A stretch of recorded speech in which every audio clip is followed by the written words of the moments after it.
What's up, everybody? Welcome back to the Arizona Cardinals rebuild franchise on Madden 19.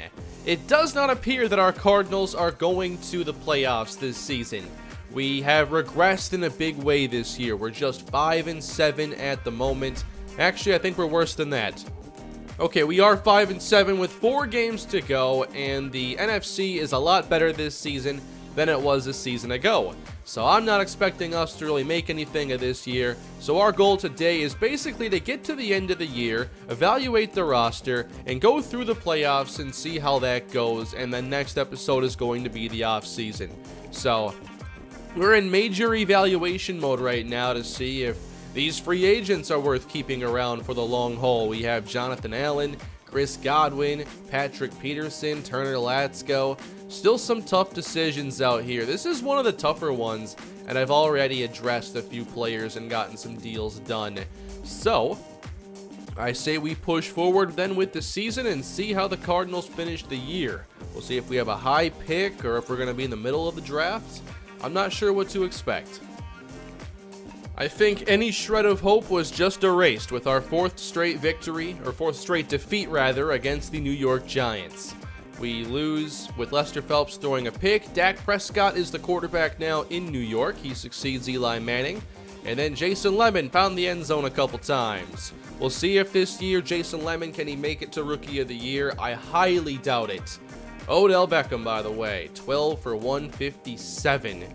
So I think secondary is still something we definitely need to address in this series. Like, having players who you think can be long-term solutions is one thing, but having those players actually be the solution is another. And we have a bunch of corners that I think have great futures, but the fact remains that we have an 82 overall as our best, and then a 75 overall free safety. We have to get something done here.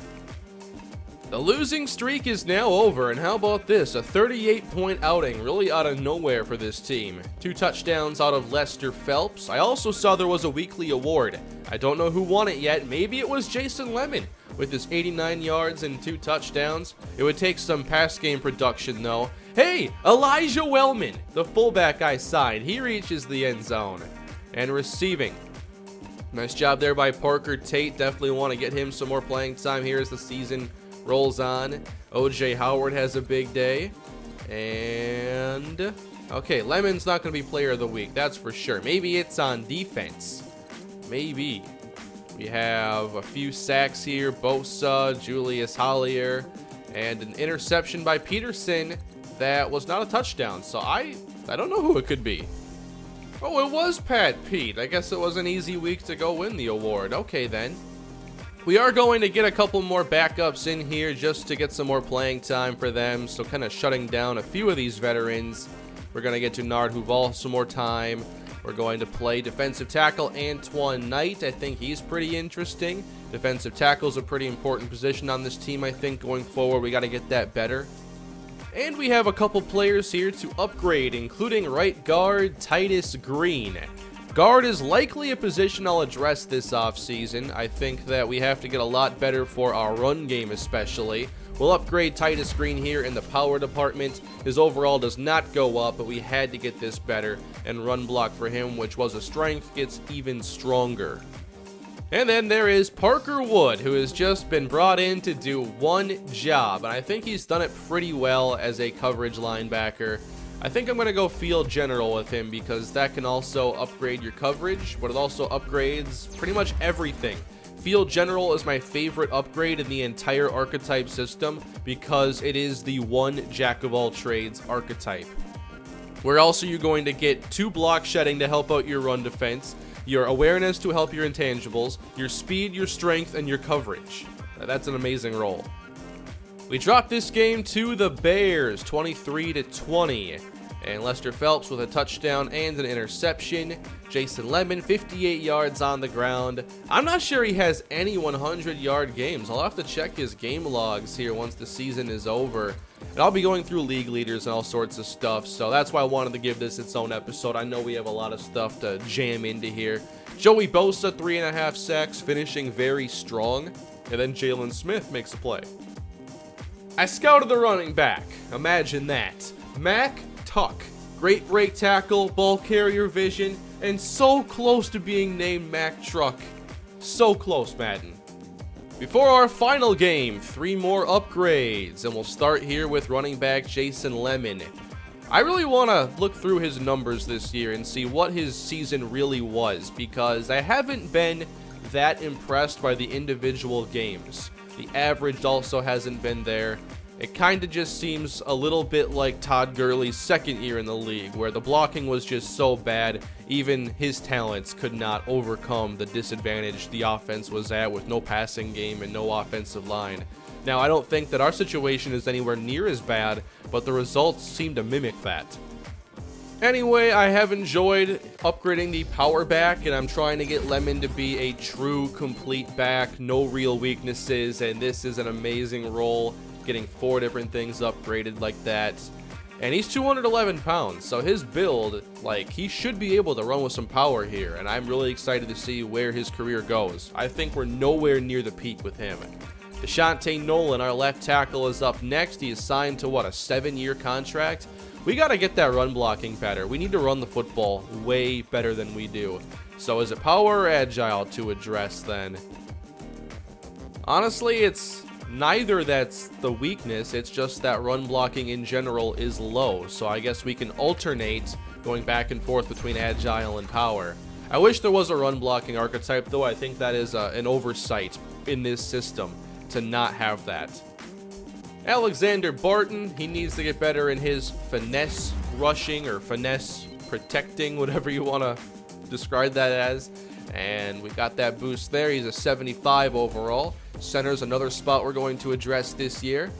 And from here, we have one more game against the Steelers, and we'll see how the Cardinals finish up. Oh, and I say we give Garrett Baronis a chance to start a game. Why not? It's week 17. The season is over. We do get a deal done before the season ends. We sign punter Mason McConnell to a 2-year deal. We're also going to sign Lynn Simpson, if he accepts the deal anyway. 2 years. Oh, I guess bonus is not enough. I'd also like to make this offer to Jackie McAllister. I still want to see what kind of player he can turn into. And he's signed to a couple-year deal. Pleasant, we probably let go. We have Deontay Graham. So I might look for a more versatile outside linebacker this season. And you can leave feedback on any other player you think should be signed or should be let go. Definitely have some decisions to make next episode. And another loss to end our season. 27-17 Steelers win. We fall to 6-10 on the year. Marty Sicko. Remember, the debate was, do we draft Sicko? Do we draft Phelps? I went Phelps. We won a Super Bowl with him, so it's hard to lose this debate unless Sicko goes on to win 3 in Pittsburgh. But this year, we have a 6-10 record. Garrett Baronis, 2 interceptions in this game. I have not been impressed with his stat lines when he has gotten opportunities. In the running game, wow, more attempts than yards. That's how bad our running game got at the very end of things. Juju for 109, Treadwell for 82 and a score. Our secondary's in serious trouble if that's happening. Christian Kirk, 79 and a score. Wow, we have a bit more work to do than I thought. And I'm going to have to maybe be a bit more aggressive in free agency this year to try and fill some spots. Shaquem Griffin gets a sack. Denard Huval gets an INT. Rhodes is a Steeler now. What's going on in this league? All right, an injury to end the season as well, and it is Latsko or Meacham. I'm not Bosa. That's who got hurt just now. 8 weeks, so he can heal up over the off season. All these players can, and the year is now complete. And I saw we have this View Yearly Awards.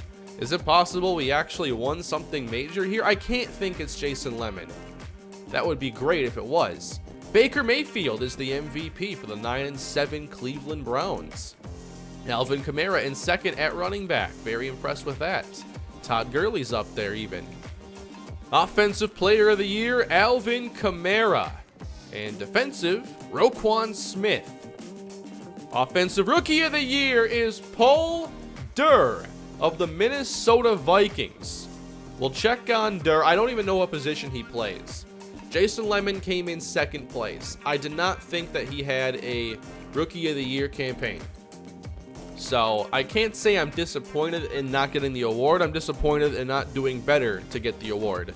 Defensive Rookie of the Year is Patrick Burse.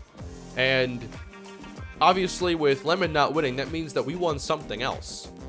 Let's see what it was. Jamison Crowder, Wide Receiver of the Year. He's a 92 overall. Whoa, that's out of nowhere. Ryan Ramczyk. Aaron Donald. What do we win if it wasn't Bosa or Lemon or Jalen Smith, who's not getting any love here for best linebacker? Best DB, Obi Melifonwu, 76 overall. Didn't I have Obi in this series? I had Obi Melifonwu in a series recently. Was it this one? Wow. Best kicker. What did I win? I didn't win anything. Maybe it just shows that, even if you didn't win anything, because it's the end of the year. I have no idea, but I have some upgrades to make. Win, Strojny, McConnell. Let's upgrade the punter. All you want to do is get the awareness up, and it's practically impossible. We're going kick power here with Mason McConnell, and he's a 74 overall. There's the awareness boost. One area we are not addressing is tackle. We're actually very good there. Isaiah Wynn gets better in the finesse category now. And awareness is up, lead block as well. We're also not going to be trying to replace Jared Strojny. So maybe we have 2 new offensive linemen next year, but we know 3 out of 5 are set.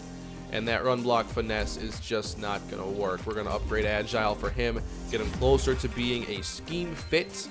And that was a pretty decent roll. We finished 3rd place in the NFC West. We were the 20th ranked offense and the 23rd ranked defense.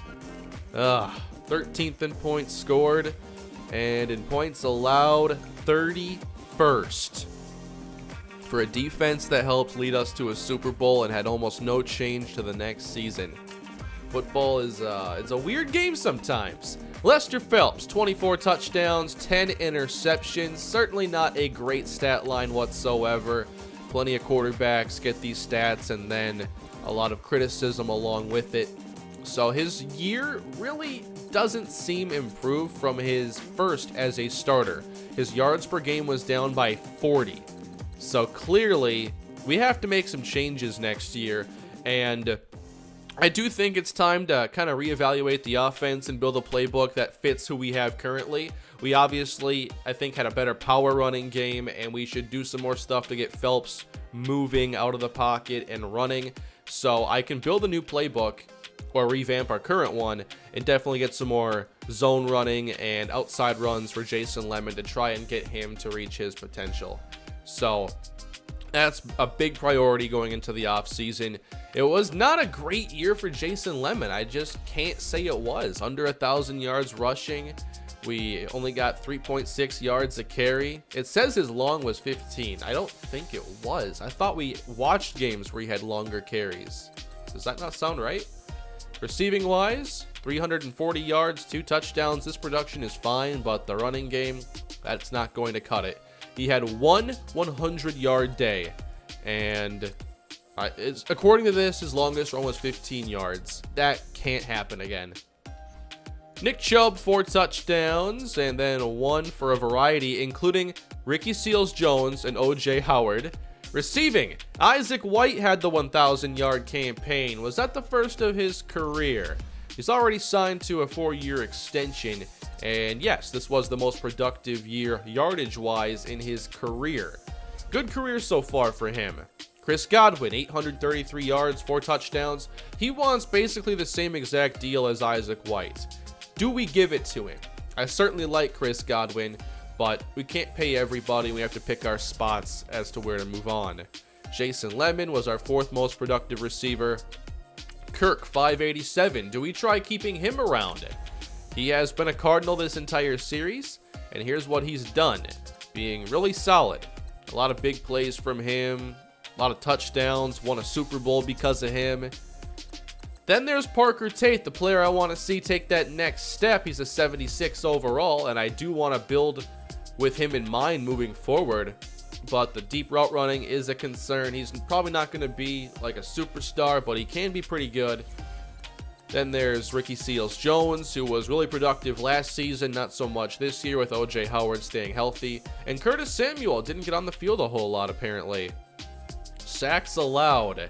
Isaiah Wynn actually the most. Ashante Nolan and Strojny second most. In tackling, Jalen Smith had 114 and did not have the production that he showed earlier in the series. We saw him get a bunch of sacks earlier. I mean, 9.5 as an inside linebacker is near impossible. Now he goes back to being just a half sack player and an interception that came, I think, in week 16, week 17. So his production wasn't great this year. It just doesn't seem like we have a breakout player on this team from this season in particular. Aaron Howell seemed fine. I think he was okay. We're still developing him, and the XP is still coming in pretty fast. Budda Baker, maybe not as many plays from him either. We just weren't a big play team on either side of the football in this year, so that's got to change. We can't have another nondescript year like this. The leader in sacks is Joey Bosa with 13, Jalen Graham 5.5, Jamon Pryor 3.5, Jalen McNeil 1.5. INTs, Howell and Parker Wood. And obviously we know the game Parker Wood took over. He helped us beat the Rams, and that was maybe the highlight performance of the entire season for our team. Christian Kirk had a kick return touchdown. That's pretty cool. We didn't have the worst rushing attack, not even close, but considering we have a star hopefully in the making in Jason Lemon and some good offensive linemen, this right here is a huge disappointment. We had a horrible turnover differential as well. We have to get some more takeaways. We only had 9 this year. That's not enough. Let's check on some league leaders then, and then we'll look at players that maybe have left the Cardinals or are just important, like Will Wade, and we can see what David Johnson did this year. And then we'll get on to simming through the postseason and taking a look at our draft board in the offseason. So, most yards this year, Bryson Anthony, quarterback of the Chicago Bears. He is definitely ascending. Really good accuracies on medium and short, but not so much on the deep throws. Lamar Jackson, 32 touchdowns and 7 picks. That's phenomenal. Baker Mayfield, your MVP, 40-8. Charles Brenner, 40-10. Benjamin Cody. The league has an influx of great young quarterbacks, so they should be set for years to come. Rookie of the Year was Paul Durr. The Wisconsin Badger goes to Minnesota and wins the award. And he has good short accuracy, decent medium, and not so great deep. Just had a very good year, and I'm assuming those receivers in Minnesota helped make things a bit easier. Where is Aaron Rodgers through all this, though? Did Rodgers retire? I guess it's possible. Wow. I think Aaron Rodgers retired, everybody. Alvin Kamara, he was excellent this year. Offensive Player of the Year, 16 touchdowns, 1,600 yards. And obviously, we had nobody. We didn't have Parker Lemon very close to the top of this leaderboard here, so that's disappointing. It does seem like he outrushed all the rookies, though, and that to me is a huge surprise. I thought that we had a really disappointing year, but where are the rest of the rookies? Tavarius Parker, 3.1 a carry in Dallas. Wow, I guess a lot of those rookies didn't get on the field. Keenan Allen, big year, 1,400 yards receiving, 89 overall. Nelson Aguilar, Taywan Taylor, over 1,000. Jarvis Landry, 1,200. Douglas Macklin, 8.6 a reception. Pretty much screen, screen, screen, big play, screen, screen. Lyndon Bordano with a good year. Jamison Crowder, we saw him up to a 92 overall, and that's with regression working against him, and Jamison has superstar development now. It's really interesting to see what players really take the leap in series like this, and I do think that, while not perfect, I do like how players can rise in development by winning awards. Wow, big year for Ryan Switzer as well. Star development for him. Kenny Galladay, Robbie Anderson. Lots of 1,000-yard receivers. It seems like way more than there probably should be. I mean, 29 is a little much, don't you think? That's a lot of 1,000-yard receivers right there. And for touchdowns, D.D. Westbrook with 18. He also had 600 yards of yak. The sack leader this season, Myles Garrett, 18.5. For interceptions, Marlon Humphrey with 6. Humphrey is a 90 overall here, still in his late 20s. Banks Wadsworth from Indianapolis, 77 overall. Big year, but not looking like he's going to get a whole lot better, and he's a man cover corner only. I was shocked not to see Will Wade's name pop up through any of this. He had a 50-catch season, 517 yards, and 4 touchdowns. That looks pretty disappointing, but he also spent much of the year hurt, it looks like, with a foot fracture. So how many games did he actually play in? Well, that's 13, so he played most of the year. Doesn't seem like his first year in Miami went all that well. It was better than his rookie year, but that's about it. David Johnson had a good year in Detroit. He had more production than Jason Lemon did, so that seems to have worked out for him quite well. It wasn't a career year or anything, but he showed that he still has plenty left in the tank and had his best average ever. And of course, there is the quarterback position, Josh Rosen. Another year in Los Angeles with the Chargers. 24 touchdowns, 83 overall. Number 16 ranked quarterback in the NFL, kind of a baseline average starter right now. And he doesn't seem to have taken that next leap, but he did do a lot better than his first year in Los Angeles, his first full year. So I guess we'll still have to wait and see about Rosen, but it doesn't seem like trading him was a bad idea for us, especially how last year ended. And here are the playoff teams, by the way. Ravens have the best record with 14-2. And the Chargers, by the way, they were just a little bit better than us. Oh, wow. A 6-10 record is going to get us the number 8 selection, it appears. So, going to be a good chance for us to go and get a game-changing player. We're picking a lot higher than I actually expected. And now for the postseason, we start with Cleveland defeating Oakland on the road with MVP Baker Mayfield throwing 1 touchdown in the process. Darius Geis is now their running back. There's a lot of movement in this series. And then we have Chicago winning on the road. Actually, every team on the road in this week 1. Chicago beats the Rams for us, so that's good to see. Bryson Anthony throws a touchdown. And Trey Burton has a pretty good day. Texans over the Patriots as Deshaun Watson outplays Benjamin Cody. High-scoring game between the Eagles and Packers. Philadelphia victorious. Wentz throws 3 touchdowns. Tyrod 2. And then 1 touchdown for Ajayi. A big day, though, for Alshon Jeffrey. In the divisional round, road teams successful again except for Dallas. Way too much for Philadelphia. 44-13. Mike Phillips, 3 touchdowns. Zeke 140. Wow, big day for them. And then the Cleveland Browns, 500 yards of offense, 4 touchdowns for the MVP, and Geis, 186. Bears win in the Superdome by 3 over New Orleans. 3 touchdowns for Bryson Anthony. They get 100 from Jordan Howard. And Allen Robinson with the touchdown. Deshaun Watson leads Houston over Jacksonville. Tanner Merritt 1 touchdown, 2 interceptions. And a big day for DeAndre Hopkins. And the Browns are going to the Super Bowl this year. 28-7, they beat Houston. Baker Mayfield has a chance to win the MVP and the Super Bowl now. Geis 85 yards. Landry scores twice. And they'll be meeting the Chicago Bears. Another high-scoring game, 37-31. In overtime, they beat Mike Phillips and the Dallas Cowboys. Lots of passing in this game, it appears. 7 total touchdowns, not much on the ground, and 3 scores for young Alan Conrad. And here are the Pro Bowlers for this season. We don't have any at quarterback or running back, not receiver either. Probably not a whole lot for us this year. It wasn't a great year. We have Isaiah Wynn, and that is it on the offensive side. Defensive, I would expect Bosa. Yes, he does make it. And I think that's probably going to be it for us. Just the 2 players.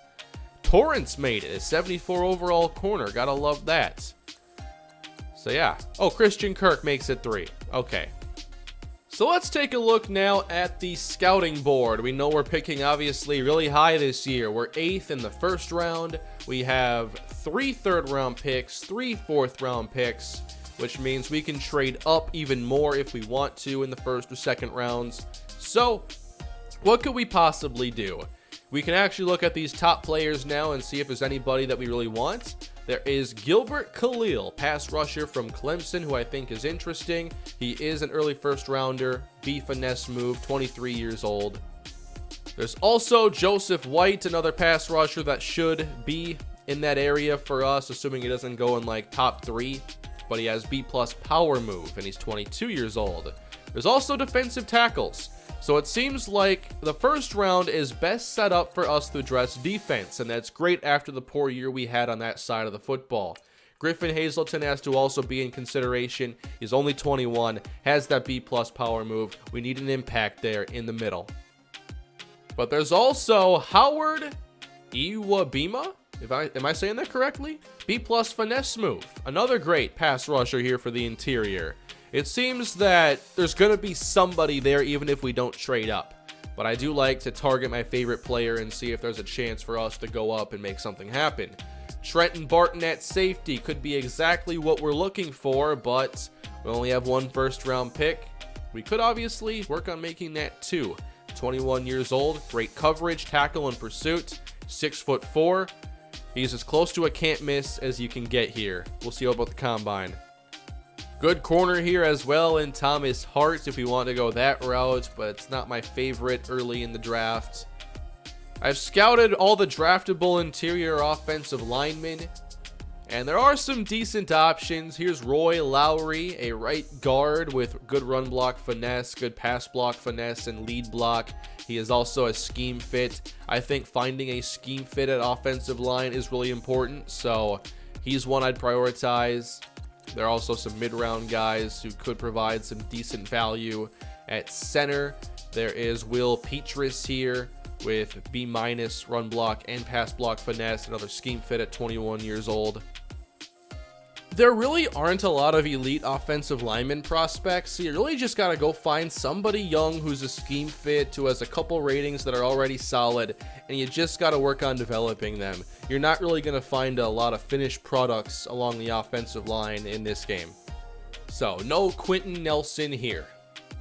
We also have to further address the defense. I think pass rusher is something I should scout in the offseason. Doesn't seem to be a great pass rush class, however. Defensive tackle seems pretty deep, so we should be able to address that. I have to decide still on Jonathan Allen. Scouted some of these edge rushers too at linebacker. So there are going to be chances here, especially early, and maybe we trade up our second round pick to get the most out of this early value. And we'll see what's left later on. And at safety, I think we also have to go find somebody this year. But outside of the players that are early, I don't really know if I like a whole lot. I think maybe Antrell Massey, who's a scheme fit, and we know the zone coverage is a possibility. I gotta know the coverage if I'm drafting a safety, especially a free safety, and I think Massey could fit perfectly. So, gonna be an interesting offseason, a very important one as we continue forward. But now let's just see who won the Super Bowl.